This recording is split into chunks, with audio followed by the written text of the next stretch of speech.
What's going on, guys? I got Aaron Klein on the show tonight from Batter Up Ball Pythons. We're going to talk rainbows, ultramels, rodents, and baseball. We got a lot to get to, plus business about to pick up around here at Proper Royals. Let's get started.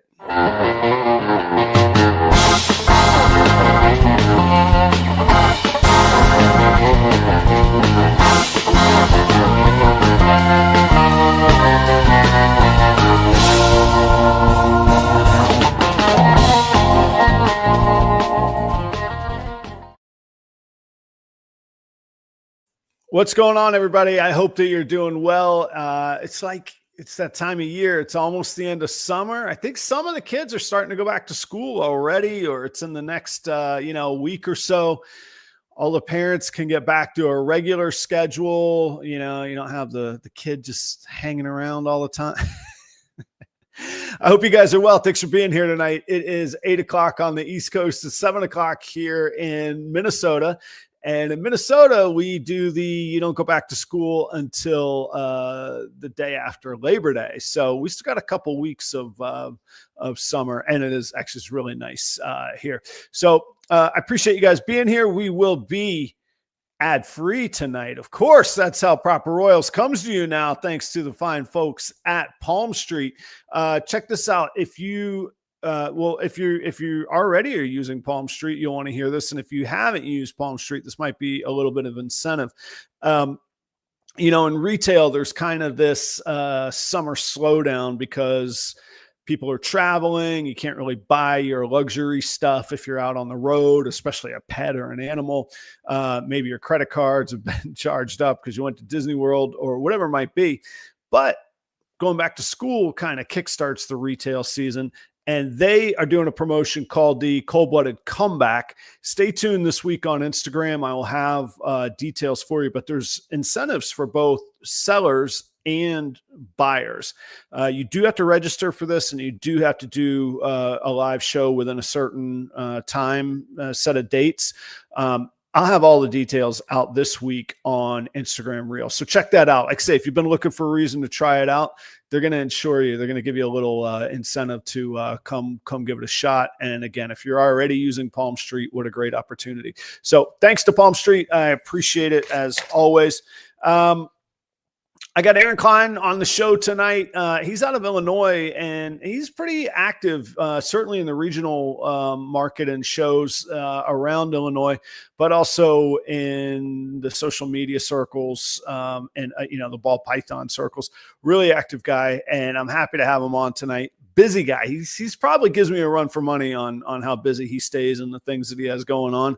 Plus, he's working with Cool Jeans. So we're going to get into all of that. So stick around for Aaron. He'll be up in just a couple minutes. I alluded to it in the pre-show intro. This is like last weekend was like my last bastion of summer, any kicking back or relaxation, which I'm not great at. But I went out to a lake in the middle of nowhere, and actually a very small lake. So there wasn't even any outboards or jet skis, nothing. I just fished. I got on some really just trophy pike, which was great. I didn't get the pike on the fly rod that I wanted. I got some really nice largemouth bass on my fly rod, but the pike I went with. Actually, it was my old snook setup from down in Florida with the pike. Thank God I had it too. They were big. They were cool. So I got a little bit of relaxation, but let me run down what we got going on. In the next 10 weeks, I have 9 and maybe 10 events. And to be honest, it's really a much shorter time frame than that. It's really about 7 weeks, but let me give you the rundown. So catch me somewhere at one of these shows. This weekend, I'll be in Eau Claire, Wisconsin at the Snake Discovery Show. And that's a whole exotic pet show. Like there were foxes there at the last one. There are these, I guess they're monkeys. I'm some sort of primate type animal. anyway, a very cool show. There are some great breeders that'll be there. I know JSA will be there. MBK is usually there, but I'm not 100% sure if they are going to this one. Kyle's Reptiles will be there. So I hope if you're in the area, you'll come out and check out the Eau Claire show in Eau Claire, Wisconsin. Then September 13th and 14th, I'm off to the CRBE up in Toronto. I'll be broadcasting with Chris Eaton of the Fat Man Nation on the Fat Man Nation channel all weekend. We're doing marathons, back-to-back marathons. Once we start recording, we don't go off the air for the whole day. So for sure, that will be broadcast on the Fat Man Nation. We'll figure out if any of it will come across on my channel. But I'll be up there for the Canadian Reptile Breeders Expo. Then there's a slight chance I could be convinced to go down to Kansas City the next weekend for the AARPE show. Then Epic is back, the Exotic Pet Industry Conference that I work with. Yeah, we've been working behind the scenes, putting together another conference for you. That'll be 2 in the very first year. We've expanded the number of tracks. We've expanded the length of the sessions, and it's going to be Saturday in the daytime. So we can have a full 6-hour conference. Stay tuned for the schedules, the announcements, the keynote speakers. We're just ironing out who's doing what and who all the, almost all the speakers are nailed down. But stay tuned for that. You're going to start seeing promos on that, which is just going to be, it's a cool lineup and a cool session this year, this fall. So that'll be September 27th. Okay. Then September 28th, I am in Sioux Falls, South Dakota vending.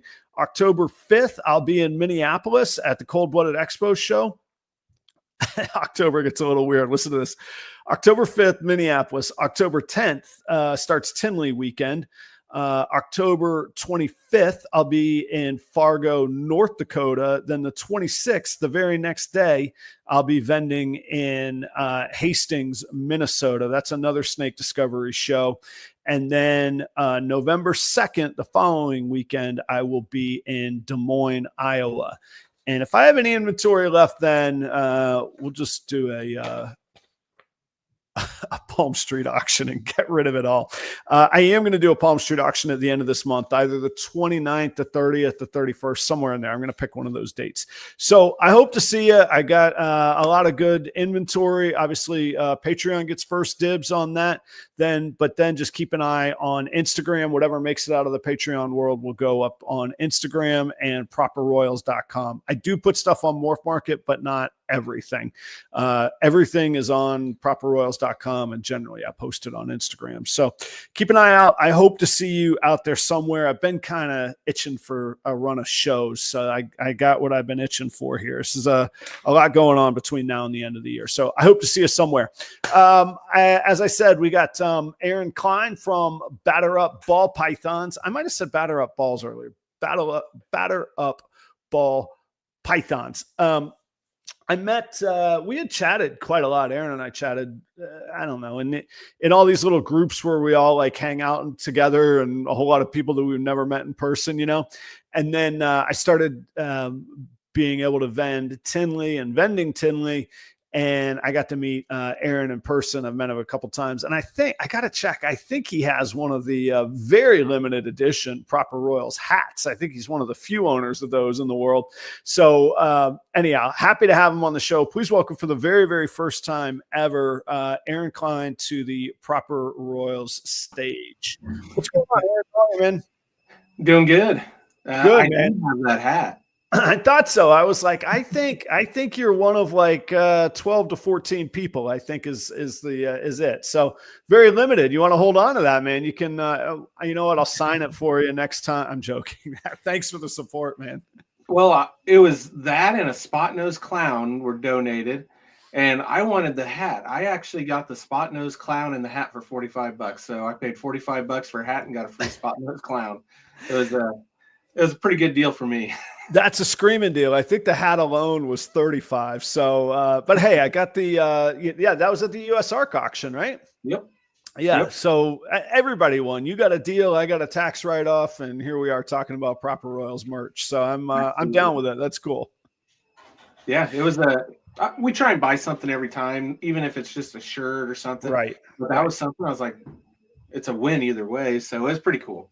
No, and that's the best thing about the auction. Like it's a win to donate it. Like you say, it's a win to buy something. There's always something good that you can grab, and not everything is $8,000. Like you saw, you get Absolutely. $45 and have a little something to go with. And I always tell people, like, no amount is too small. Like, give what you can, but if everybody could give just a little bit, it'll go farther than the big numbers you hear. I mean, the participation of everybody really is what makes it work. So nice job. I'm glad to, I'd forgotten that happened at the auction. I was thinking I couldn't remember if I'd sold it to you or not. So, anyhow, thanks for being here, man. I appreciate you. Yeah, no problem. I was happy to step in. It was something we had talked about, so it's cool to finally get in, and we've got to talk at Tinley, but Tinley is so busy. It's hard, right? To sit down and talk for a few more minutes. Yeah, I generally vend alone. I do vend with Chris in October, but even still, we both have kind of our own thing going, our own businesses going, our own deals going. So yeah, it's really, really hard to break away. And that's not to say to anybody, don't come by and say hi. I want you to, but there's also that balance of like how long I can like stay out of selling mode versus trying to interact with everybody. So, tell for people that don't know you, give yourself a little introduction on here. I'm Aaron Cline. We're from Mattoon, Illinois. Literally, we are right in the middle we got Chicago 2 hours north, Indy 2 hours east, and St. Louis 2 hours west of us. We're right in the middle of everything. So we go to Tinley, we go to St. Louis and ARBCs. I just vended Schaumburg, 2 weeks ago. So we bounce around. My son with his he's just turned 13. He plays baseball. That's what a lot of people knew us for. That's where the batter up balls theme came from. Yeah. But he's played in Florida, all over the Midwest. We try and get out there to the East Coast as much as we can. I like over there, you're going to play. It don't matter if it rains or what. We play in the snow actually up here. So that's what a lot of people know us for is baseball. So we just keep the theme going. Right now our new shirt that we are selling with merch is a baseball jersey, a legit baseball jersey, button up, got our name, got his number and name on the back. So, cool. We're going to change that a little bit more. We're going to add some different colors into it. Right now it's black and gold. I want to go with like other teams, like the Yankees, the Cubs, Cardinals. I want to do all the different color schemes and just have some fun with it. I got to get some notes from you on where you ordered it from. I've toyed with the idea, and maybe I still have time.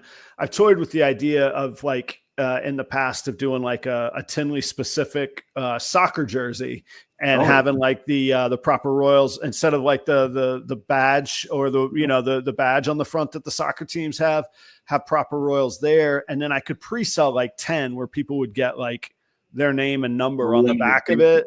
And then, do another 15 or 20 that are just that year of Tinley and then be done with that color. Don't make it in that color anymore. So I could get you set up and you would probably have it before Tinley. Perfect. Well, then there's also the money problem. I got to come up with some cash and do that too. So no, actually, but all joking aside, I think it'd be great. And I think I love thinking of stuff that people haven't done. So how did the baseball jerseys do? Were they popular? Were they a hit, or how'd it go? Well, at Schaumburg, I sold more jerseys than we did snakes or anything, if that tells you anything. So they're pretty popular. They've done really well. Were you able to make anything, or did you do it basically at cost for some advertising, or what'd you do? Or maybe you don't want to say. Maybe I don't know. We've made money on all of our jerseys. Okay. When we did our first run of batter up shirts, it took us a while to get rid of those, and we were giving those away, a few dollars above cost just to, we got to store them and everything else. These we've done pretty good on, they're comfortable. Yeah. And they're a legit baseball jersey, just like the ones he's wearing all summer. That's cool, man. That's cool. Yeah, I like to say we'll have to trade notes on where you get the jerseys from, because I'm guessing if they do baseball, they either do soccer or they'll get me in touch with somebody. Yep. So that's cool. So talk a little bit about Schaumburg. I mean, I know the narrative out there. I also know Siri was pretty strong. I think this past weekend from the reports I've heard. So what was your experience at Schaumburg? Had you vended it before? This was our first year getting into Schaumburg. We spent a lot of money in the off season. So a lot of people realize we're gone from March until July. We're at baseball every weekend. I spent 14 weekends in a row in a hotel pretty much. Oof, So okay. this was our first weekend without ball, and we were in a hotel in Schaumburg.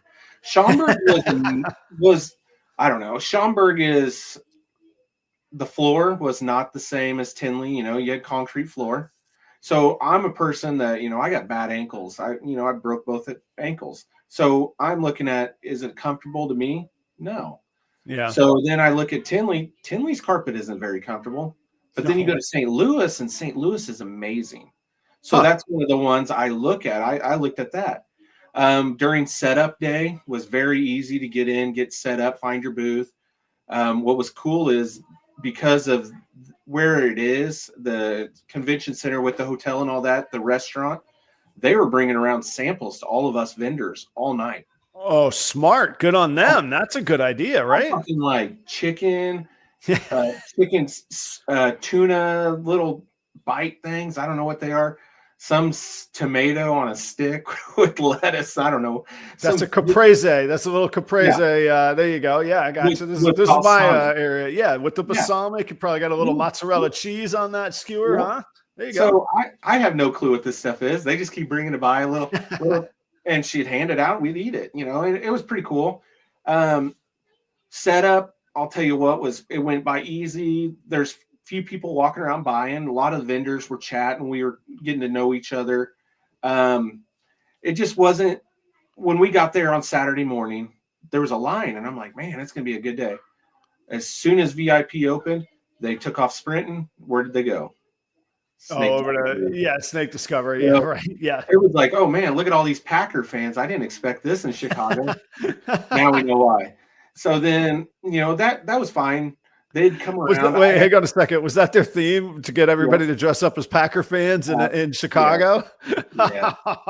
What a power play. Those two are amazing, man. That's okay. Good. I mean, I'm not a Packer fan, but I'm like, why is all these Packer fans here? It's Chicago. And then there's a few people that kind of went against it and wore their Bears stuff. But yeah, like, what is going on with Packers here? I didn't expect man, what a flex. That is strong. Okay. All right. It was pretty good.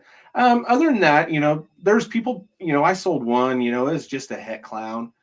That was all we sold all weekend. So for me, you're looking at, it's expensive to vend any of these ARDCs. Yes, I can vend 10 shows and the price I paid for this, right. But the marketing, the people you're meeting, I like talking to like the guys from Cyber Serpents.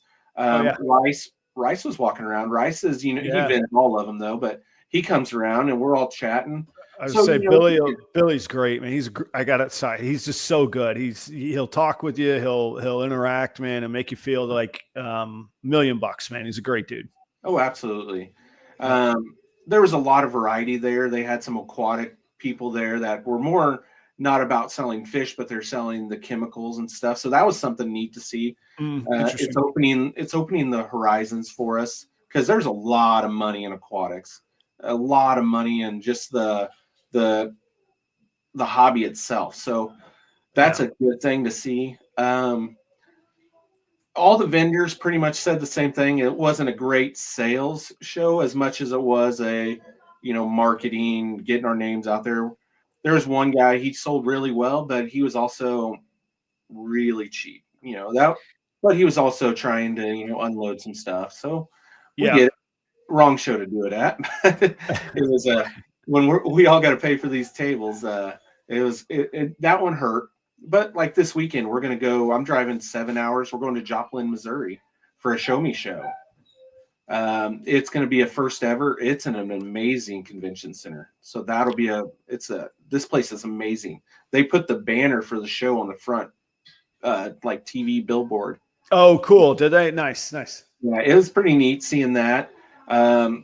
Mickey's been finding some neat places like that. So this will be a first time. I'm hoping with the college atmosphere there, the students just getting back. I went to school. I can tell you, all you got to do is put it in your, if you're in a dorm, you just got to put it in the closet. They can't go in your closet. So we got ways to help you get your first pet ball python. So What's in Joplin? Is that where Mizzou is? Um, where is it? I can't think of. I'm not from over there, so I don't know the college, but it might be Mizzou. There's one of them. One of the bigger schools are down there. Gotcha. Yeah, I mean, I'm an SEC guy, and I don't know. I mean, Missouri's way out there for SEC. I mean, This is right on the Oklahoma border. I'm saying, man, like, how is Missouri in the SEC? That's a little bit much. But to be honest, they've been in it. They've been in the SEC for a long time. So, but I don't know. I don't know what schools there. That's funny about the dorm. That's Oh, we learned. As long as whatever you put in your closet, that is your own private space. So you can hide whatever in there. Yeah, I mean, we'll get a black dragon hanging out in there one of these days, but. I forget the guys from Gen Z Reptiles. I think they were called a little while back. Man, they were growing a lot of snakes in their closet in in their dorm room to get started. Man, they did amazing in a short period of time. Well, we all don't have a college like Justin that's like, here, we're going to give you a whole laboratory to work in or room. So, that's kind of neat to. When I was in school, we had one. When I was 19, I bought my first ball python. Oh, okay. I'm 40 now. So we've had them for a while. It's just growing it up and growing it up. But we've had a lot of variety since then, too. Nice. So, sorry, so you're going to be in Missouri, Joplin, Missouri coming up. Where else can people find you on the road, or what other shows you got on the horizon? We're going to do the AARPE over there in Overland, Kansas City show. In Kansas City, yep. Yep. We're signed up for that. We're signed up for the NARBC St. Louis as well. Cool. We will be at Tinley walking around unless somebody's got some extra space, but we're all looking for that. I think there's probably a good list of them people, but I joked that I think I was the last ball python breeder to get into Tinley, maybe ever. Who knows? No, I don't know that. I hope I'm not the last ever, but it was, I'm very, very back corner. That's, well, where my table's at. Yep. Oh yeah. Been back there a few times, back there with the Cold Blooded Cafe guys. That's right, man. Right across the aisle. Okay. Missouri Southern State University. That's where, that's what's in Joplin. All right. Travis coming through on the trivia there. All right. Yeah, I may very well end up down in Kansas City. I got to look at a little bit of inventory stuff. That's another one of those you brought up. Like, it's a great show, but it's also not cheap to do. You got to suddenly get 3 nights of hotel. Yep.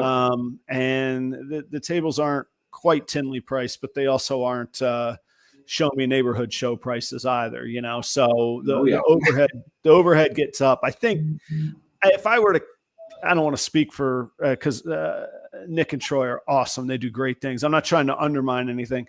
It's going to, for the weekend, I figure it's going to, before food or even with food, it's going to be around $1,000. It's going to cost me to get into that show. And that's not counting gas. So that's a lot. You got to think about those. Yep. 3 nights in a hotel, 3 meals a day.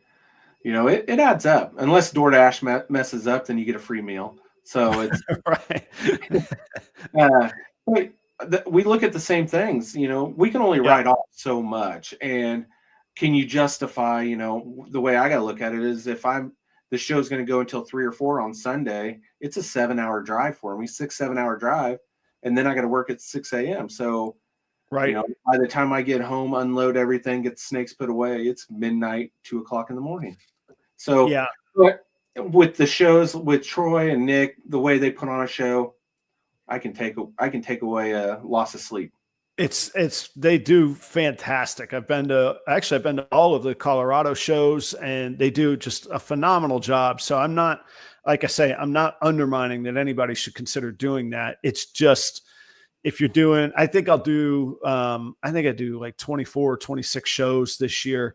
You just that stuff you start thinking about, you start going, well, yeah, it's smaller, but it's closer. There's no hotel. There's no, I can do snake discovery shows for a very small fraction of that are here in town. And let me tell you, they bring people through the door as well. Oh, yeah. Like, it's funny when I'm like, oh, I'm really looking forward to this Eau Claire show. This tiny little town in Wisconsin, man, it's packed all day long because of them. Oh yeah. And that's anywhere you go. Right now we see it. Anytime we go to St. Louis, we go to Tinley. Yeah, I guarantee they bring in half of the people that come through there.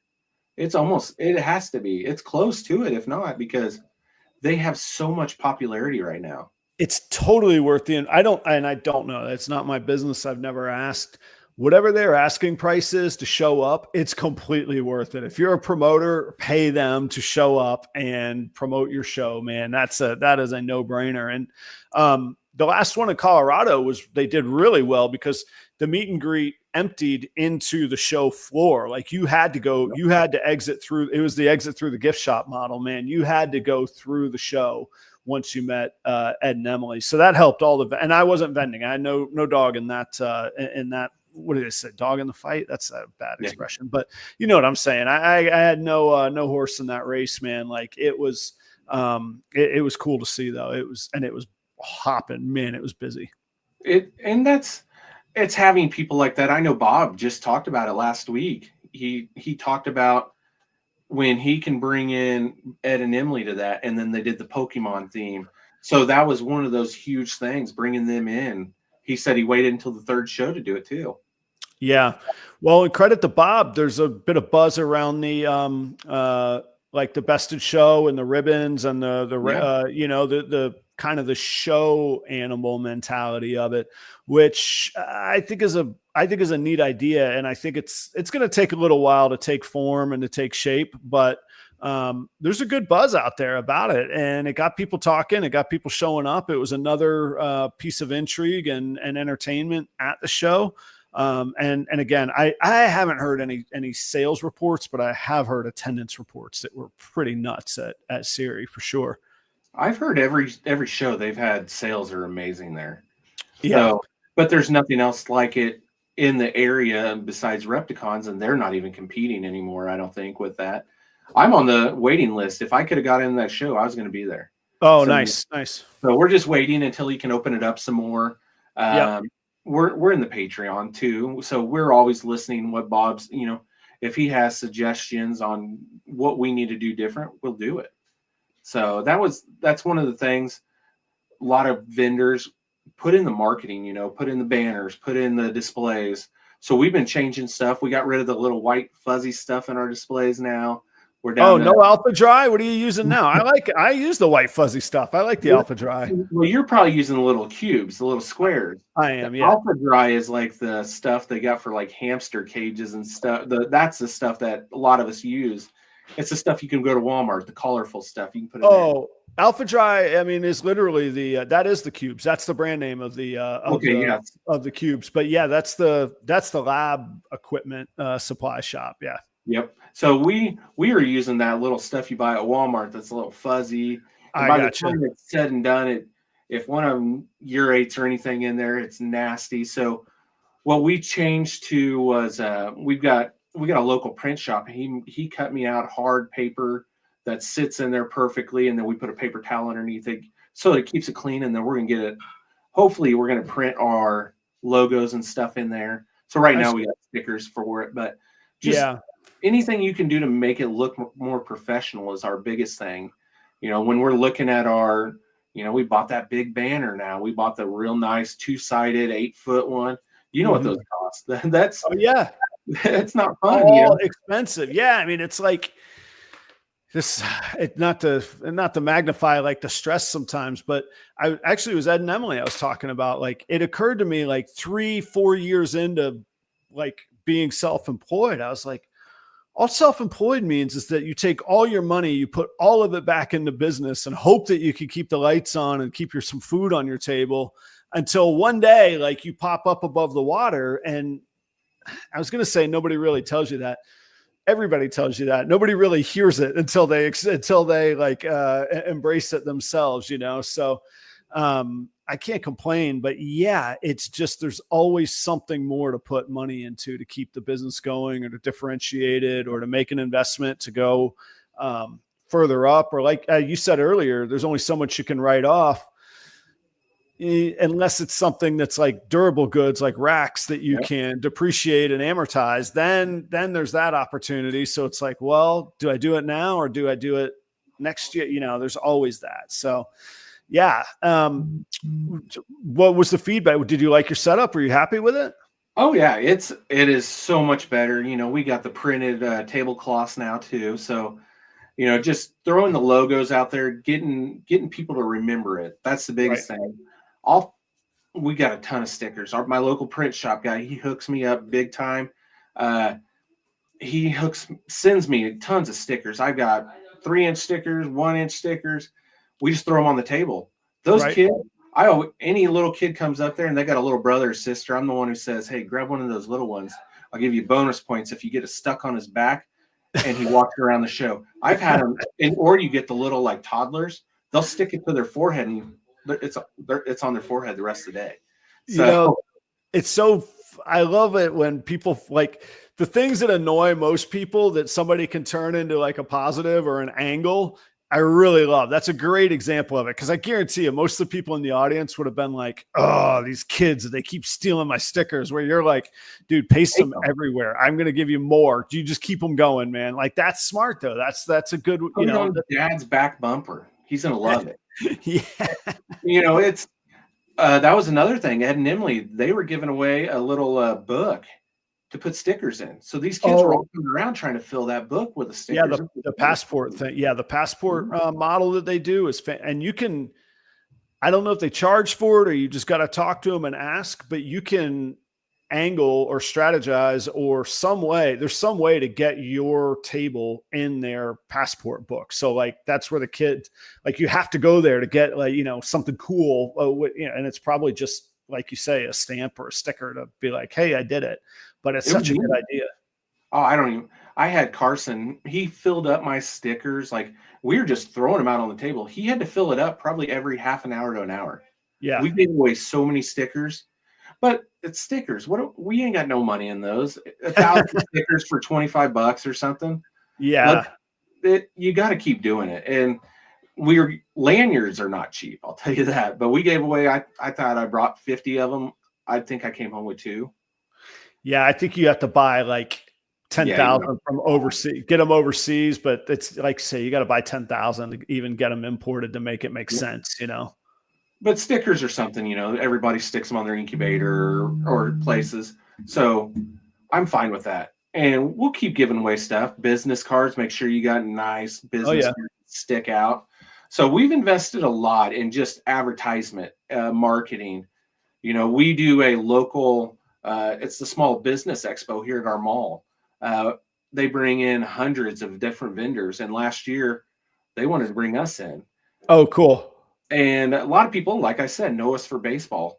I didn't put my snakes out the first night. The setup night, I just put my big banner. I don't know if people thought we were bringing bats and gloves and stuff. Right. I showed up at 8 a.m. the next morning, started setting up, and the guy that put it on is like, "Holy crap." Yeah. He didn't even know what was going on. And I brought in my full displays and we did everything. We brought in rainbows. We brought in all the different snakes. And while we were there, it was like he was bringing people by. We were easily one of the most popular vendors there. So that's something we'll do again in October. And Yeah. then just keep doing it. I love it. Do you ever find this is an interesting topic to me because I get pitches to come do like these non-reptile things like I don't know, it's not Comic-Con, but whatever the local like comic superhero cosplay thing is, they're like, hey, would you come vend and actually you can they'll give me the table. And I'm like, part of me is like, man, a whole bunch of people are going to see me. The other part of me is like, that's a lot of work. It's a lot of time. It's a lot of stress on the animals. Nobody's going to buy. And if they do buy, it's going to be an impulse buy that they shouldn't be buying anyway. So I kind of wrestle with that. What effects have you seen or what residual benefits have you seen or what's your thought? You said you're going to do it again. So you found it worthwhile. I absolutely think it is a great idea. There's a local, like you said, Comic-Con that Yeah. is 30 minutes away. I don't get any reptile shows within an hour. So I'm going, anytime they do the Comic-Con, I'm going to do it because that is our crowd. a lot of them. I was gonna So say, why not? I would like, should I be doing like tattoo fests like that? I don't know. Like, who hasn't thought of it? We got animals, we got plants and reptiles overlap. Man, we got to get the tattoo and the reptile convention, right? I said it at Schaumburg. Why do we not have a tattoo artist throwing, quick ink, 30-minute tattoos on people? Yeah, It's like there's a lot of us, So I believe in doing that. I think it is any type of marketing, if you're showing what our product is, because a lot of people don't realize, without going to a mom and pop's pet store, PetSmart, any of that, they don't realize that what we have, what we're selling, they're thinking, hey, a ball python is a normal for $75 at PetSmart. Well, what about these Monarchs that are going for 25? What about right. these Atlantic DG pies that are going for 30? Yeah, They have no idea that what people in our industry are producing or have. Like, I remember the first year I went to Tinley, I was just walking around and I watched this guy pull a man purse off of his back and pull out hundreds. And I watched him count $13,000 on the Canova table. mm-hmm. I'm like, what are we doing wrong here? Yeah. And why does everybody have a fanny pack? I was completely confused. And now, after being in it, now we see it.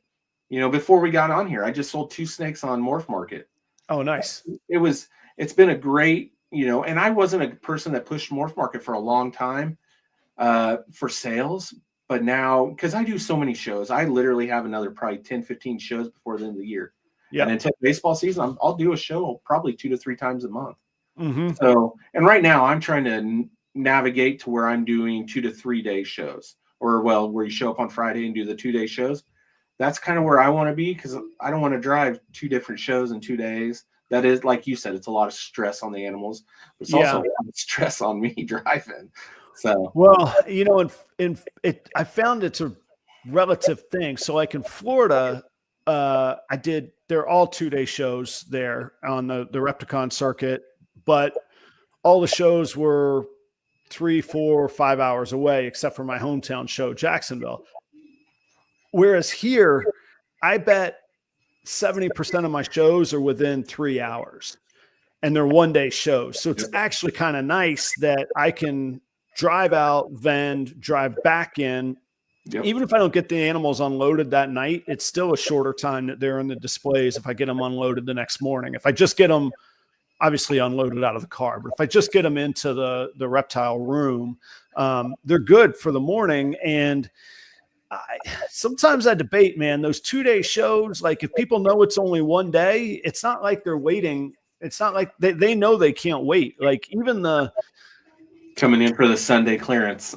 Yeah, exactly. There's a circuit in Wisconsin. The shows are only 4 hours. They're 11 to 3, man.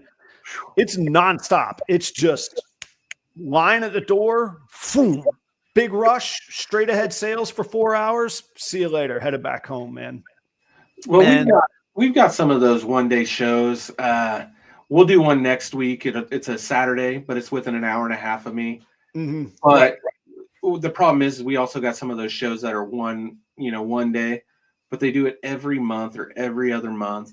And by then, nobody's wanting to buy a new reptile. They're there just to get feeders and, maybe some cool, gadgets or something. So that's why I've pretty much opened it up. I want to do within 8 hours. I think I can justify an 8-hour drive if I'm doing a 2-day show. And I want to do the bigger shows, though. I like Atlanta. I'd love to do that stuff. I saw somebody was talking about Nashville, the Show Me show. Mm-hmm.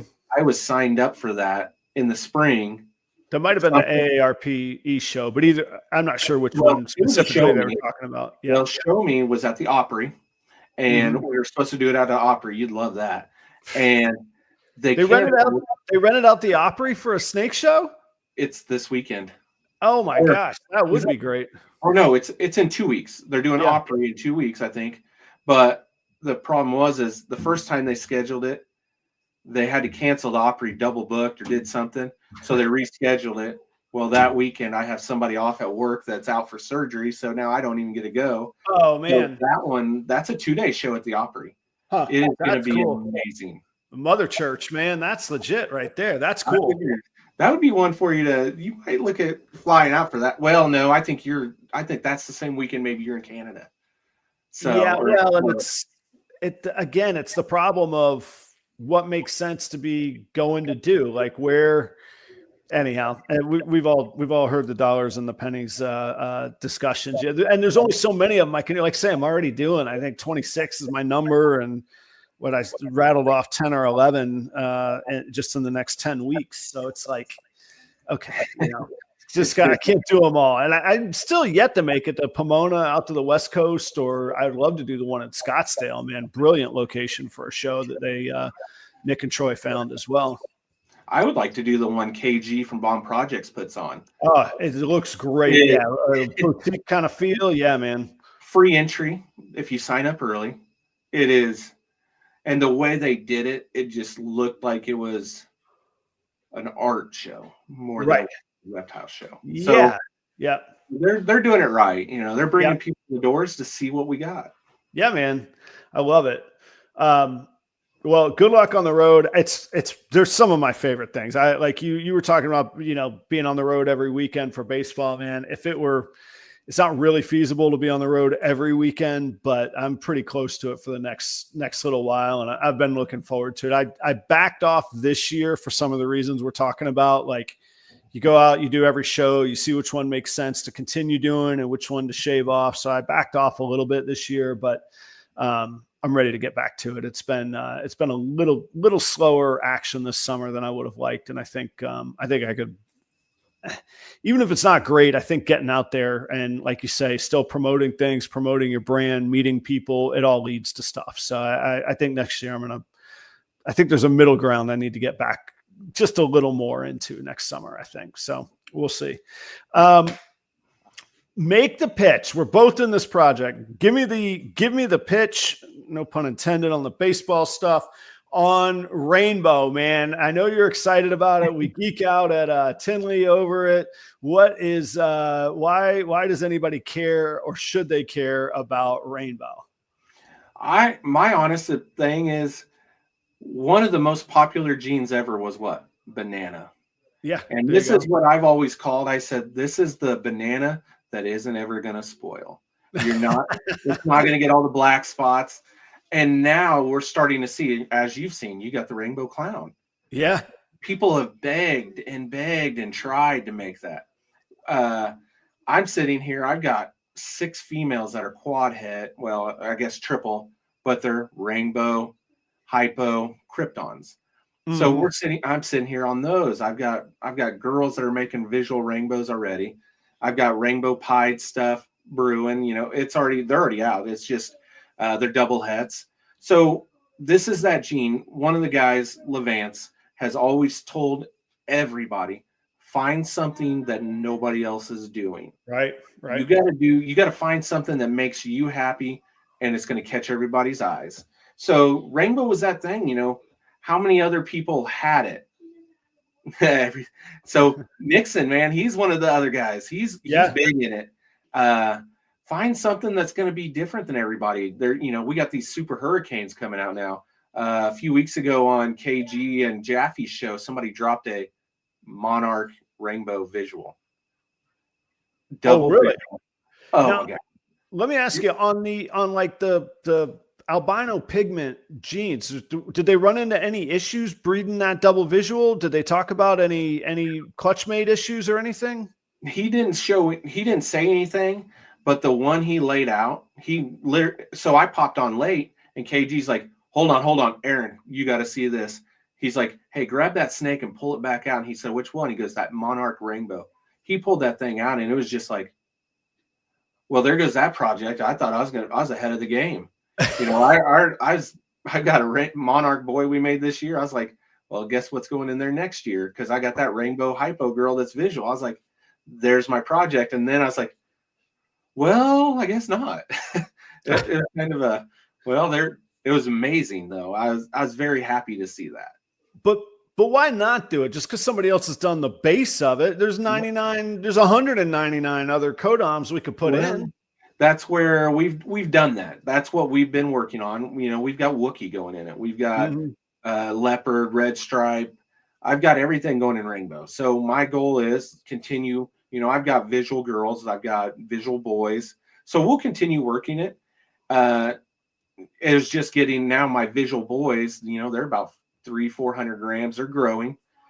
Doing something, like I said, I got to find something different. So I'm looking at all the other stuff. Right now, the one thing I'm missing, and I talked to a guy last week in Schaumburg. I'd like to find me a 1,000-gram sunset. Yeah. Think about that. So we're just trying to find stuff that nobody else is doing. You know, look at Malice, look at Cosmos, finding those genes, those guys that found that gene and throwing it into other stuff. Who is it? DSR? Is that who's working the, what is it? Cantaloupe, but what's the other one he's got? The darker gene. I couldn't say. I'm not sure. He's got a gene that I'd really like to work on. It's coming out of Canada. It's not the Malice, though? No, it wasn't Malice. No. Malice was from Ash. So this one was, gosh dang, he's got Cantaloupe and he's got something else. Somebody's going to comment it. It's a darkening gene. It just, okay. But I would love to find that also in there. Oh, Gorilla? Gorilla. There you go. Oh, yeah. Okay. Yeah. So, koala. So, I don't know. It's just, I want to find stuff that nobody else is doing, which all of us should be doing that. We should all have, you know, you got your clown projects, you got your random, you know, your pieds. You got to have stuff that's going to sell. But we got to find something find something that nobody else has even considered yet. So that was where Rainbow was with me. But we've also got Ultramel. We've got Monarch. You know, we've got all the, you know, the common stuff now, which I guess Monarch isn't really common, but we've got your pieds. A lot of people know us. It's been talked about on Whiskey Bomb multiple times. I'm a guy that we do a lot of shows, so you got to make your bells. A lot of people, us breeders, we're like a bell genes. Me, on the other hand, I look at it as I can throw something else in that bell that nobody else is going to see, but we can use it later. Mojave is one of your most popular genes, thrown into like even sunset. So yeah, even Ultramel or Monarch. I mean, they're just electric with the bell combos, man. So my bells that I've been making the last 2 years were from Mojave girls. Some of them had fire or pastel in them also, but we also have the male. So my original male came from was it Bailey and Bailey. Okay. It was a Mojave Inchy double het True Ghost. So forever, that was what I was using to make my bells. I would put him to everything else, make my True Ghost stuff, working on that. But I'd throw him to the Mojave stuff to make my bells. So a lot of people didn't realize when they're buying bells, there's possible True Ghost, like right top hets. So now this year we replaced him. So this year we replaced him with a Mojave Lace Het Clown. So there's a chance when you buy a bell from us the boy isn't up to size, but this coming next year or two, we're going to have some bells with lace and some Het Clowns in there. So I'm trying to do stuff, you know, you got to have your pieds. So, you know, Brandon Osborne was a guy that I've looked up to for a long time. He made urban camos. So this year I got a girl off of KG to make my urban camos. Well, the only boy I had was my double head Xanthic pied. So all of this stuff, all my pieds and everything well as a visual pied head Xanthic. So now they're all pos head Xanthic. I've got pieds that are pewter pieds that are sandblast. And so all to make your urban camos. But, you know, most of the shows, if you actually look at my tags, I don't list all the hets. But when you get your breeder card from me, it'll say, you know, what's all possibly in there. Right. You know, you gotta go with your market. You got to look at what your, you know, area where you're going. What kind of money are they looking to spend? You know, $50 to $300? Or are you going to be at places that are $1,000? Yeah. Do you ever? I think about that a lot, and for me, where I've landed is, yeah, you got to kind of focus and play your market, but then like I always bring stuff on the fringes above both under and way over. And I know some breeders will roll their eyes, but they're, if there's a pet show and you find somebody that's willing to spend $800-900 on an animal, you go, wow, I didn't expect that today. That's pretty nice, versus Tinley, you might be like, all right, well, I need a few more of those to make ends meet today. Kind of, you know what I mean? Like there's the different like parameters that you go in with. How do you always try and bring stuff, outside of where you think the focus is, or do you just stay ultra focused on where your experience tells you that market is? I will. So we'll go to Marion next week. That's there. They have good money there. So what we'll do is we'll bring every show I go to. I'm going to bring my $50 to $150 snakes. I'm also still going to bring bells if I got bells and I got pieds. And then I'm going to bring, your higher budget snakes, 500 to 1,000. Then we'll bring a rainbow. Most of the rainbows are never listed. I'll bring the Monarch, and I'll list it. There's stuff like that. We'll bring it. Most of the time, people are going to be like, wow, I didn't realize they do for that much. And it's like, dude, this is 30. There's some snakes that are 30 times as much as this. Right. Yeah. So I look at most of the time, what I think I can do. If there's if I can buy 2 tables for $40 each, then I'm going to unload over there. I'm going to bring everything. Yeah. If like when I did Schaumburg though, I couldn't bring much because I only had 1 table. So I had 2 displays set up. I had shirts. So it really depends on, do I have the space? Yep. I also have somebody helping me, because once you get into more than 1 table, it's really hard to concentrate. I know. You got a lot of people going to look and touch, and it's like, you don't want to be one of those people with a net over everything. So, well, I tell people, it's like, it reminds me of my bartending days. Like, you got to entertain 6 people at once and make them all feel special. And you might not really want to deal with any 6 of them because there's somebody behind them, those 6 that you really need to get to, but you still got to take care of them. And I love it, but it is, it's difficult and it's exhausting. And it's one of those things that it's probably not as feasible as I like to tell myself that it is, Absolutely. And you're talking to the one person that's looking at the Monarch. Okay, $1,700. They're looking at that. What's the chance that they're actually going to buy that? But you're ignoring the person over here looking at that $50, $200 one. There's a better chance that they're going to buy this. So you always have to make sure you're communicating all the way around. And I like bringing my son. Unfortunately, he is terrified of snakes. Oh, no. And it's something I've offered him. Hey, you get 10% of whatever we sell. And it's like, dude, if you go sell this $1,500 snake, you're going to make $150, buddy. Right.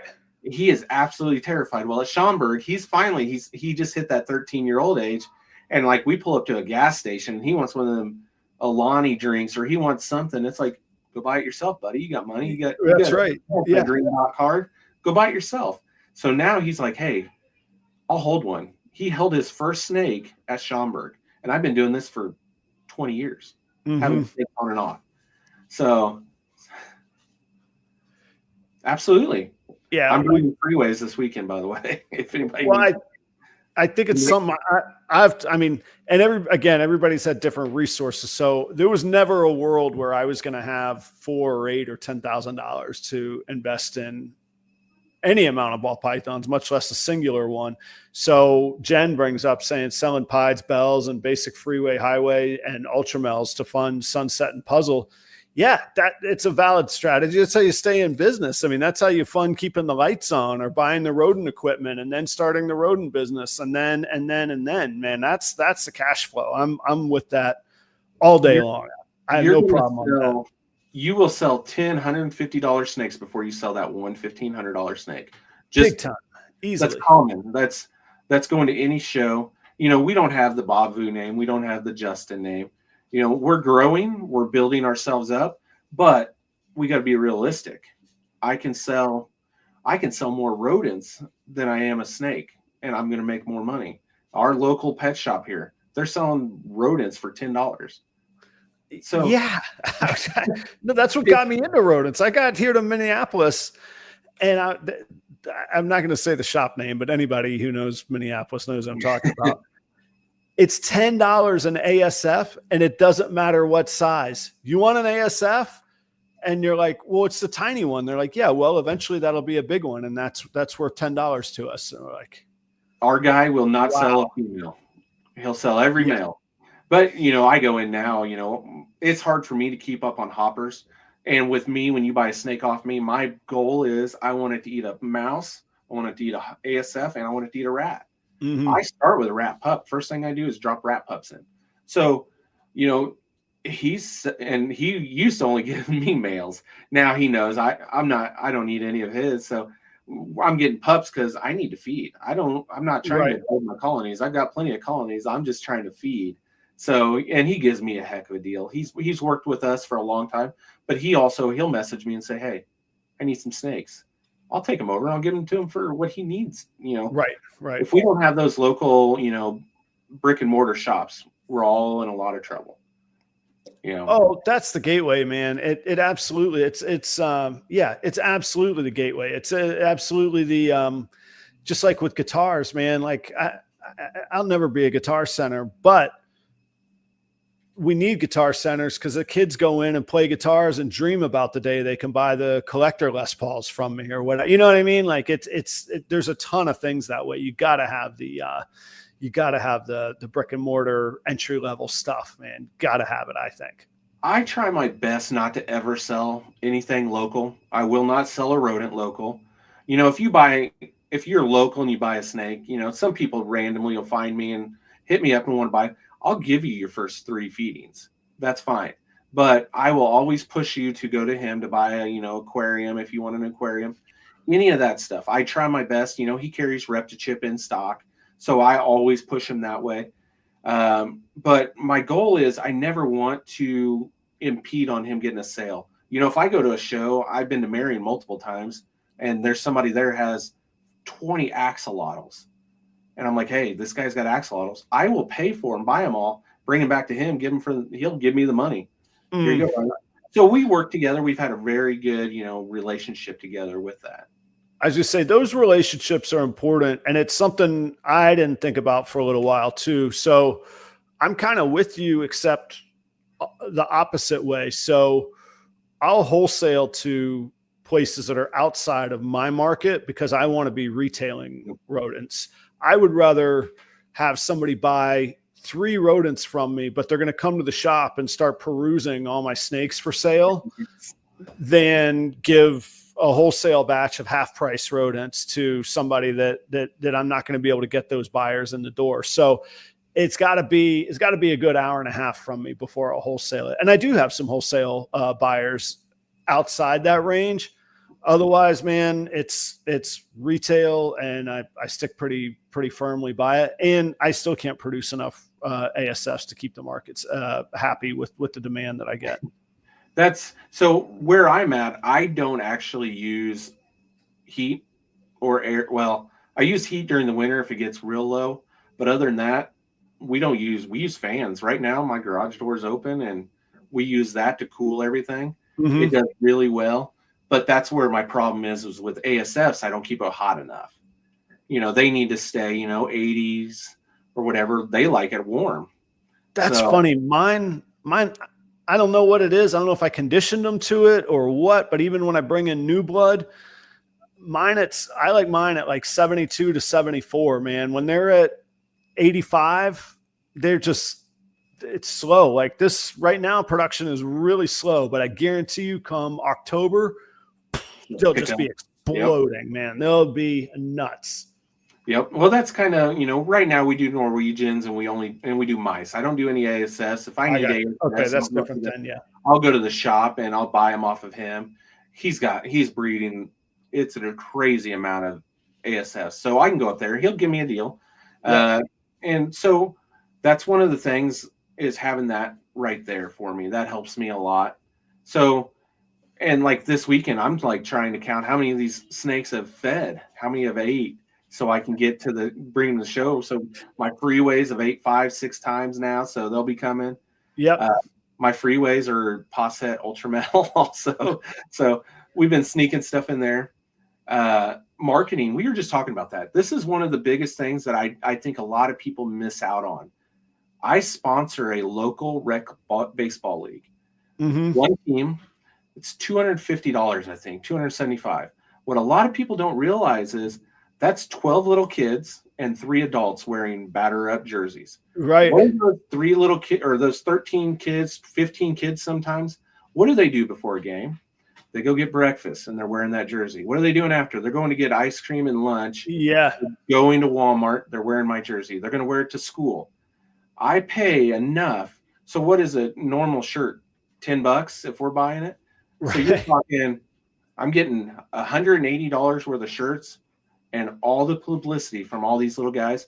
So I got that show the 23rd. The 24th, we are actually going to take my big banners. We're going to take the displays. We're going to go up to the ball field where my team is playing, and we're going to put the snakes. We're going to do a thing. We're going to make a donation jar. Whoever wants to donate, it don't matter. We're going to take pictures with some of the big girls or a couple of my bigger snakes.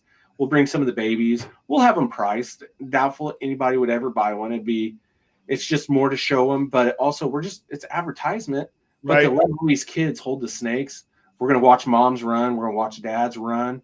We might see some kids pee their pants, but it's going to be a Do they do like cards for their league? Like, do they get their own baseball card? Some of the travel ball tournaments will do it. This one is just a rec ball, just the local, towns. We are one of the local towns that does a fall ball. So it's from like July until close to October. So, Yeah.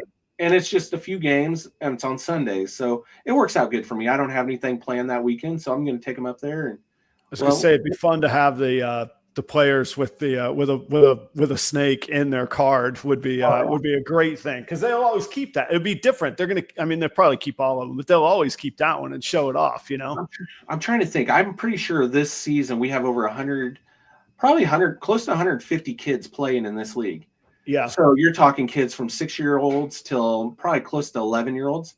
So think of how many of those kids will be wearing a snake, and their parents are going to take a picture of it. And guess what's going to get put on Facebook that night in front of my band? Yeah, or and it's going to get tagged. I don't know, but here's what I see from the outside of like the sports league world. They share more pictures than brides on their weddings do, man. Like, this is like everybody's tagging everything. We're here. We're in this hotel. We're hanging out with these people. Yep. Saw them in Syracuse last weekend, and now I'm in wherever. Like, yeah, that's a good circuit to sponsor and to get in with, man, for sure. I try my best not to post a whole lot of baseball stuff on the Batter Up Balls Instagram or Facebook. If we, like this year, we won state. So I did share that. If we win a tournament or if Carson does really well, I'll share it on there, but I try not overload. This is our business, so I try not overload much with Carson on there. But there's a reason we're called Batter Up Balls. If they don't like it, we're a baseball family. Yeah. That's part of it. Be you, man. That's it is cool, but the way we always hear in social media, like, niche down, get into a niche and go deep into it, and you can get known and really like appreciated and revered if you look out for that niche kind of thing. Well, you got Troy from Balls and Strikes. His daughter, I believe, was softball. And me and him have sat down and talked about it a lot. Mm-hmm. The way they did all their marketing. Right. And we're starting to figure it out. It's once you figure out, like, we all know you is for guitars and restaurants. So, you find it fits with you proper. Roy. Yeah. So there's a lot of stuff like that with marketing you can take advantage of. Right. Right. And that's where we're working. We're trying to work our niche and keep growing. Well, and I think it's, I don't know how much you keep up or follow, but I bought a car wash recently, and I'm finding, it sounds so silly, but you could do the same thing with a car wash. What do you do with a car wash? Wash old cool car. Oh, let's do a car show. Oh, we can get food trucks. Oh, you can have, so actually all the stuff you're talking about in the it's in a little town of 4,500 people. Like, that's the stuff I need to be doing. Like, I want to paint like the state champs years of high school on the side of the building. I want to sponsor a little league team or a bowling league, or, just because where else if I'm taking care of them, where else are they going to wash their vehicles? And then they're going to tell their friends, or we have the kickoff, or they could do their fundraiser. They can wash people's cars for donations. Who cares? However it works, Well, bowling team, I think would work good with the proper Royals logo and everything. Bowling soccer team, think about that. You could put a bunch of kids in the soccer jerseys. Yeah, in the jerseys. So no, I think I was going to say sometimes I almost always think that it's awesome how tight knit our community is, but we also all stand in a circle and stare at each other. Where if we would just turn around and look outside, man, there's a massive amount of opportunity out there. And I think, I mean, granted, I'm biased, but I think companies like Palm Street see that. Companies like Chewy are investing massive. I have no affiliation with Chewy. I'd be happy to be affiliated with Chewy, but they're investing. They see opportunity. I think sometimes our little world, we gotta look the other way. Sometimes is really what I think. So Palm Street did reach out to us after we did a few shows and we've done a few of the podcasts. Palm Street reached out to us, I think in like March or April. We haven't got on it just yet. Like we're approved and everything. We just haven't had the inventory. I think that's been the biggest thing. And they've messaged back and forth. And that was one of the things. We just don't have the inventory just yet. You know, most of that stuff, we go to shows and we don't do too bad normally.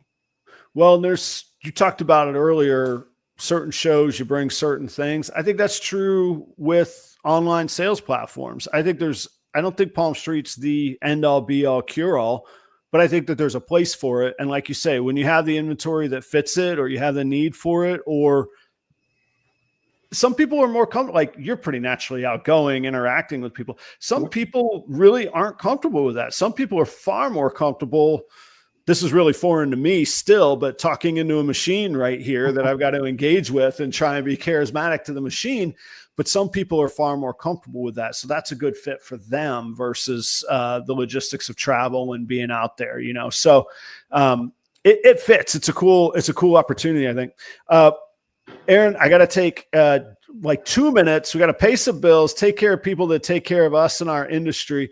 And then I want to hear about the Monarch project and what you got going on with Monarch. And actually, I still have some questions about Rainbow. We got to circle back to that for a minute. We rushed through it too fast. So, guys, before don't turn away, I got good stuff for you. If you're watching this show, you're probably enough into the industry to know what's going on with shedtesting.com. But Charlie just dropped prices massively.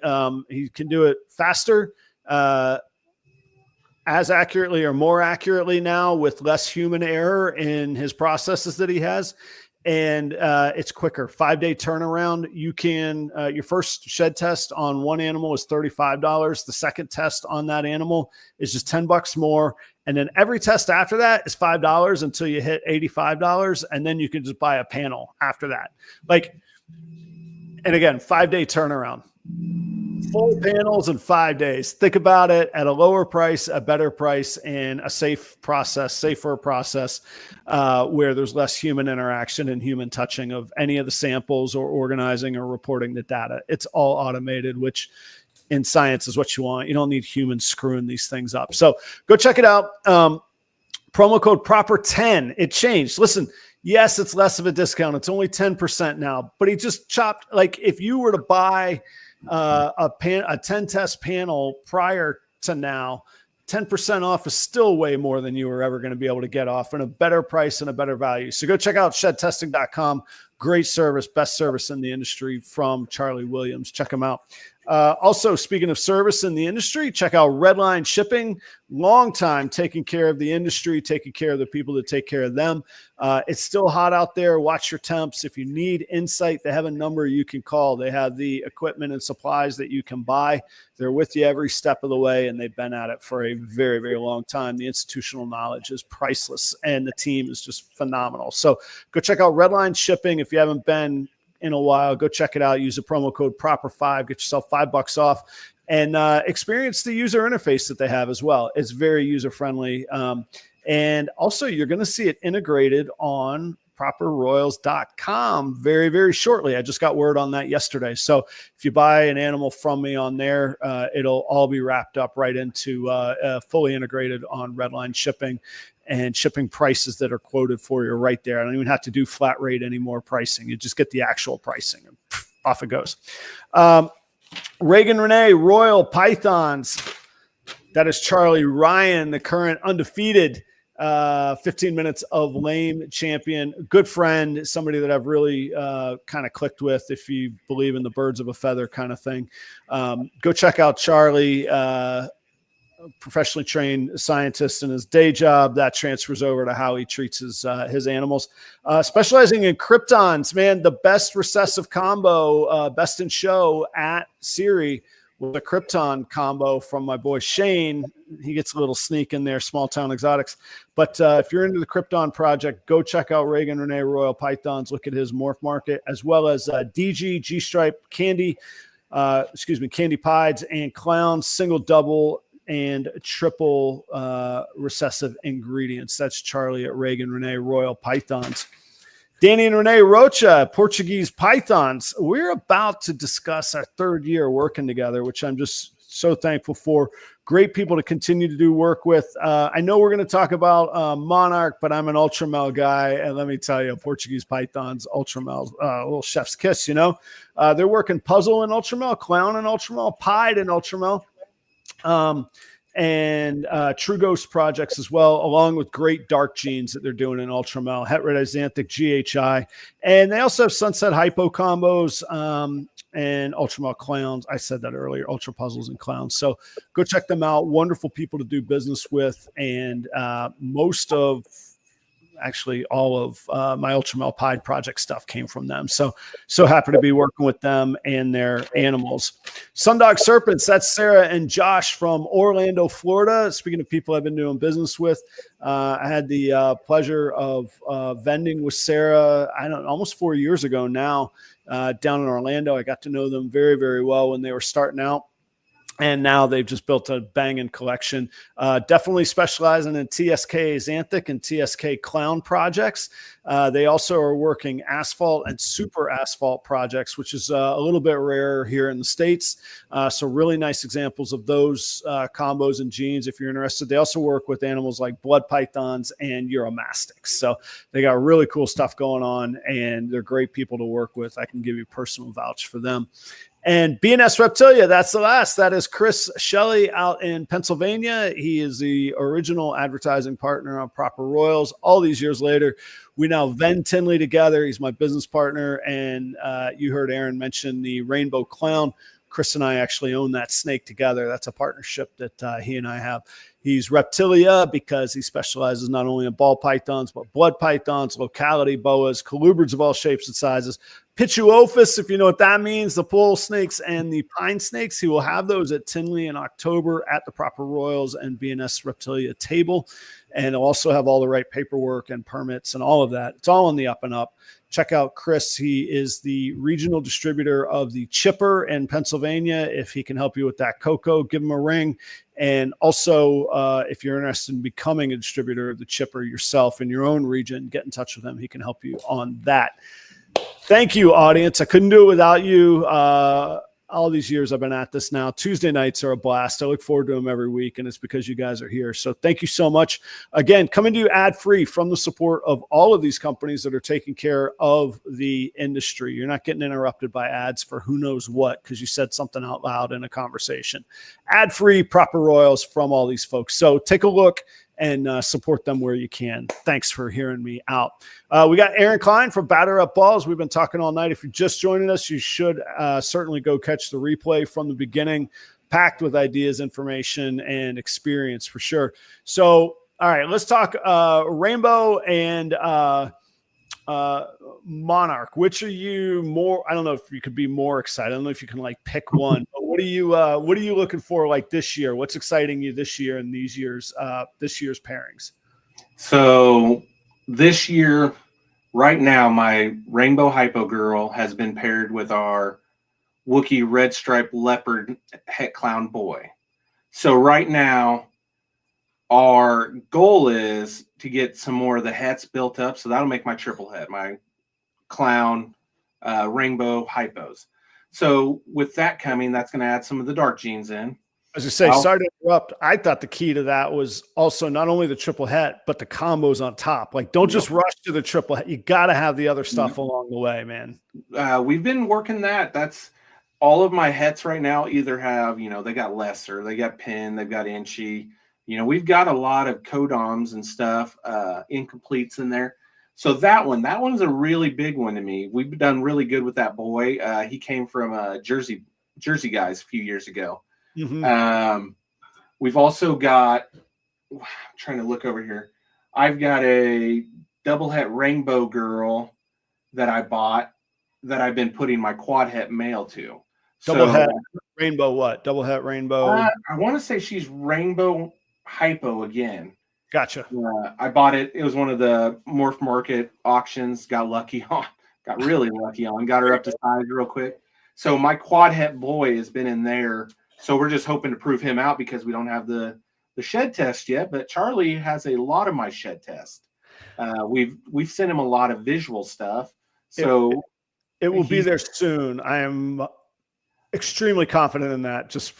I'll just leave it there. Very soon. Well, he's been sending me like cryptic messages. Right, exactly. There you go. Yeah, you got to read those just a certain way, but yeah, they're on their way, man. He's messaged me and said, "Yeah, that one didn't have hypo in it or something." Right. So he's working on, but I've got 7 more from these quad heads just sitting here. And that's the big thing. I want to know, the rainbow, because I've got 6 girls that are about 800 to 1,000 grams right now. I'm trying to think of the good analogy. Like, you do the science and you do the work, and you get to a point where the road's leading. Then you got to verify it to where you're like, I know. Yep. But then you got to do it where it's like in the science world, it'd be like peer review, which obviously they don't have to do in the shed testing world. But good science says you got to do that part. And we'll just say rainbow is somewhere in that spectrum right now. Yep. Like it's on its way. It's real out there. Yep. So we've talked a few times at Tinley. We talk every once in a while, a message. He'll send me that cryptic, yeah, this one didn't have the hypo in it, but so, we're figuring it out. Right. So we've been working a lot trying to get those built up. Now I've got all the visual males. I got some visual girls growing. The males will be ready to breed, I would say, probably in the spring. So I'll save some clown stuff back for them. I'll save some other stuff, Monarch. So Monarch is just something else that a lot of people didn't work. It started catching on. So at the last show at Schaumburg, Rhino came by and he took some video. He got his main one he picked though was the rainbow. Mm-hmm. But what a lot of people didn't realize, they'd walk by my booth and I had a brand new clutch. It was super pastel, Batman's. There was some fire in there. It was a cool clutch of clowns that were super pastel. I put the whole clutch in one display, like one center spot, big spot. Oh yeah. And they would look at that, but they would miss the rainbow. They would miss, right. They'd miss the Monarch, and I stuck the Ultramel. I had a pastel Ultramel leopard girl. I stuck the Monarch and that girl in one thing. And a lot of people are like, they didn't really see it. Then a couple of people are like, well, there's a Monarch. Oh, that's an Ultramel. It was to give them the view of both. Right. Yeah, because you actually don't get to see that, especially in person very often. Yeah. And then I had both rainbows on each side of it. So yeah. You had the rainbows, and then you had that right there. And then I had Scrambler right below those. And a lot of people didn't even catch that. And then I had Wookiee Het Clown stuff right next to that. So a lot of people didn't realize it, that, I think I'm the only one who had a Monarch at the show. I know I was probably the only one with a rainbow at the show. Right. I had a lot of Ultramel. So it isn't that I don't like any of this stuff, and people need to, you can't have the sides. I'd love to get a sunset, and I've already said that once tonight. Why not? If you got the space, I still have quite a bit of space in here. I got empty slots on the 1065. I've got a 70-30 on one side, a 50-40 on the other side, and then I've got a bunch of hatchling racks. So if I've got the room, I can make it. And then I would say one of the biggest things that a lot of people that know me, I'm going to try and make the sale. I'm not going to undercut us where we're giving away stuff, but I have 0 2024 stuff. I have 0 2023 stuff. Right. I did really good. I'm not bringing anything over. Mm-hmm. The first 2 clutches of the year are already gone for the most part. So I do my best to keep things moving. If you're sitting on it, if snakes are getting 400 or 500 grams, you might want to look and see if you're trying to have Canova prices, or are you doing in reality, this is my price. Yeah, exactly. Yeah. And I had that conversation with somebody very recently where I was like, look, it's your animals, but your comps aren't the same as there's a brand value, and there's and I can say it humbly because I don't have that brand value either. I have a little brand value, but not that brand value. Yep. And it takes time, and it's not necessarily fair, but it's also not a, there's not an advertised commodity price like a stock exchange or something. That's the beauty of what we do. We can figure out the price in real time, Well, I had somebody stop and they were like, hey, what would you take for that Monarch? It's head G stripe and all that. What would you take for it? And I was like, I don't even know. It's a male. I never even considered it. I've got a female visual Monarch G stripe here. And I had no inkling to even sell it. And I was like, well, I don't know. Let me think about it. Because honestly, I already had the visual. My boy came from Best Dressed Balls, so I know it proved out already, Monarch. So I was like, let me think about it. So I got on Morph Market and I started looking. And how I've always done it is I look at the highest and lowest and kind of in visual Monarch. And just for a single visual Monarch, no hets, nothing from Justin, was $1,800. And I said to myself, what do I think my het G stripe though would be worth? And this is how I think. I'm like $1,400 for even a het compared to Justin's. And, I got to look at what is Bob. Bob's probably going to be in that same, price range. I don't have either one of their names. So I have to be able to move it, but also offer it. I can't say, hey, I want $1,800 because Justin does.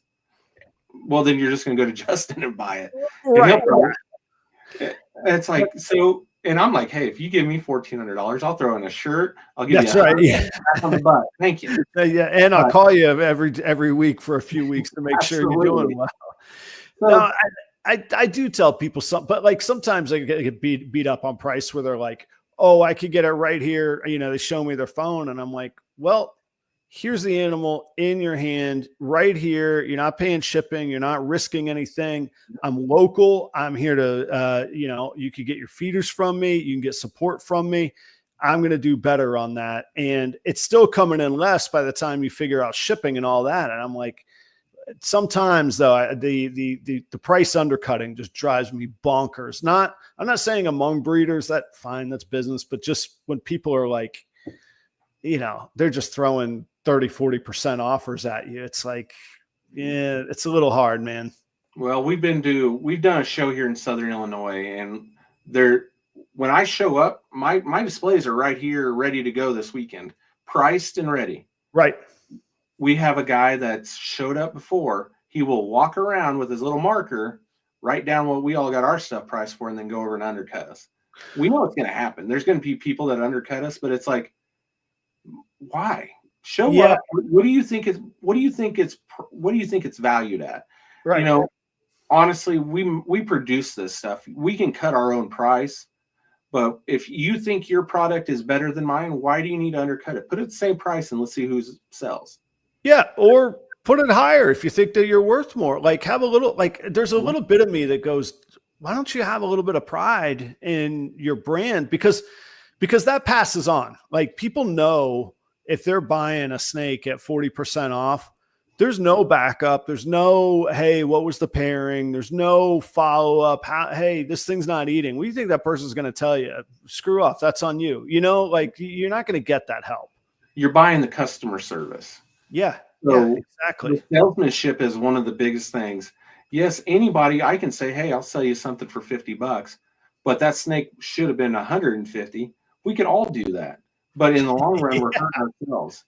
Well, you can't stay in business doing it. I just have to pay for the feed. No, I just have to be patient sometimes and say, you know what, that person's not going to be around very long. I'm still here. I guess I'm not getting rich, but the lights are still on. Same thing with rodent prices. I'll have somebody and they're like, well, I need it this, or, it should be at this price. And I'm like, well, I'll go find it at that price. I can't do it at that price. It's not going to work. And I don't know what rodents you're getting at that price, but you better get them while you can, because they're not going to be around. Like, I know what it costs to do this, you know? Well, that guy, I want to say at the time, it was a clown pied visual male. And this was back when it was 2 years ago. Clown pieds were They were $2,000, getting some money. Yeah. Yeah. $800. Visual clown pied, probably 300-400 grams. And I was like, hey, I'll trade you something. I'm not paying, but he kept coming by. You want to buy that? You want to buy that? I was like, I'm going to trade you something, but you just undercut us all. You're the only one who made sales today. Yeah. So it's part of it, but I believe in my product, what I'm bringing. I believe in it. So my prices, we'll work with people. On Sunday, I'll give you a deal because I still got to pay for my table. Right. Yeah, exactly. Still got to make something work. Yeah. I gotta pay for this hotel that I stayed in for the last 2 nights, and then the $500 or 500-mile trip back home. Yeah. It's hard to go home when you're in the hole $1,000. It's a lot. That 8-hour trip gets a long, long 8 hours when you're in the hole, man. Trust me. I've made some lonely drives across the northern prairies with Yes. not much in my pocket, and it's way lonelier when you don't have your good friend Benjamin and his friends Benjamin in your pocket. You know what I mean? Yep. I'm just waiting for that Cash App or something. Please, somebody buy something on Morph Market right now, please. So, but we've all done it. We've all been there. And that's where right now, I think with the Rainbow product, it's, the value's up there. If we quit seeing them on Morph or on auctions, which that thing's getting to annoy me, but Monarch's really held its value really well. So, I'm just trying to find these projects and get more into them. So we'll just keep working it. I think that's the only way to look at it. I truly believe this. I think every business can look around at their competition and find somebody that is offering a lower price or offering something of lesser quality or some way that grinds our gears. And I learned a long time ago, man, I can't just chase every price or every model or every offering, even the great ones. I can't chase I can't be everything. So I got to be the best at what I can do and do that the very best. And I don't know, I take a little bit of solace in that, going, you know what? I'm a pretty good option in this room. And for certain things, I might be the best option in this room. And that's kind of what you got to roll with and magnify, Yeah. And that's finding shows that you have your crowd. And I'll tell you what, I had a show over in Terre Haute, Indiana. I would average over $1,000 in this show. And I'm talking, it's in a little 4-H building. Yeah. It's smaller than most people's garages. Mm-hmm. Like you might be able to fit 4 cars in this. But I would average over $1,000. I made $1,800 in one show there. Yeah. And I was like, this is my favorite show until the promoter took over. Because for a long time, nobody would go to the show because who the promoter was, just a horrible name behind him. And Morph Market has him banned. So when he took back over the show, he had gave it away to somebody else. When he took it back over, I haven't been back. And I had such a following over there. And I try my best to keep stuff posted over in that, area, but it's so hard missing out on a show like that. But you have to make the decisions like that it's unfortunate. That's 3 times, 4 times a year I could go over, and I normally have guaranteed money because I'm the only one who's showing up with banners, showing up with lights. Most of them are in deli cups. So it's hard to say that. And it hurt. It hurt a lot because of the people, and people still message asking if we're coming. Now we just heard that show's no longer. Mm-hmm. He wasn't getting the people to come back through the doors. So we're talking. We've had some discussions. I need to figure out the insurance policies and stuff like that. And me crossing the border. That's the other one. Me running a show in another state is also something I got to figure out. But it's something that I would consider promoting a small show. But I know with the following we already have on Instagram, Facebook, people know us. It's a small town. We've got a lot of buddies. We got Darren Taylor down there in TaylorMade. We got Tanya. She's got a scale ahead. We got some bigger breeders that have a lot of stuff that they need some local shows. And that one is a perfect one in all of our backyard. Nice. And then I've got a buddy. He was on here earlier, Level Up. He's working on stuff. He's working on Ultramel clown stuff. So we've got a lot of local people that are building up, and now we got to find places to go. Effingham, Illinois, the connection of 57 and I-70. Perfect place. Never had a show. But they have a Comic-Con. So that's the thing that we're signing. We're trying to get into that one now. Nice. Well, Aaron, we're at the 90 minutes that I promised you at tonight, and I gotta go be a dad and a husband for a little while, and find that time. I know you got to figure out where you can find that time when you can. Thank you so much for being on the show. I'll see you at Tinley this year. Maybe I'll see you in Kansas City beforehand too. I'm looking forward to that one. I do have one thing. Anybody that's going to Joplin this weekend, I have 4 tickets to get in. Send me a message. I'm going to give you I'll give each person, first 2 people a message. I'm going to give you 2 tickets to get in. It's a get in for a show me show. You can come on Saturday or Sunday. We'll have the tickets sitting at the front door waiting for you. So all you gotta do is send me a message on Instagram. I was to say, where can they message you? Where can people find you on out there in the world, man? We're on Instagram, Batter Up Balls. We do have it on Facebook, but it's automatically whatever I post on Instagram goes to the Facebook. We don't really mess with the Facebook very much. If it makes you feel better, I saw the post on Facebook today, actually, man. I try to keep my socials moving. I'm in the 15 minutes of lame for this year as well. Nice. We need to get that there then too. So you're going to start seeing some reels. We're working on stuff, trying to come up with some fun stuff. So baseball themed, obviously. A lot of people realize or have seen it, but for Tinley every year for the live auction, we donate a bat. And on Friday, we walk around. You've signed it for me. We have it signed. We've had Lori Barczyk, Justin, all the big names sign it. We donate that every year to the October Tinley. So, and I guess we did spring Tinley this year too, but we just want to keep everybody involved, keep those kids involved. Whatever you guys do, we got to get the kids involved. All right, Aaron, thanks for all your efforts, man. I enjoyed the show. You got to come back again sometime, man. We still didn't get to cover everything we wanted to. So you got to come back sometime. All right. Will do. Thank you very much. I'll see you. My pleasure, man. You do the same. Stick around for just a second. Audience, be back same time, same place next week. And also Thursday morning, 7:30 a.m. Eastern time with Joe for Proper Cup of Joe. See you guys soon. Thanks, everyone.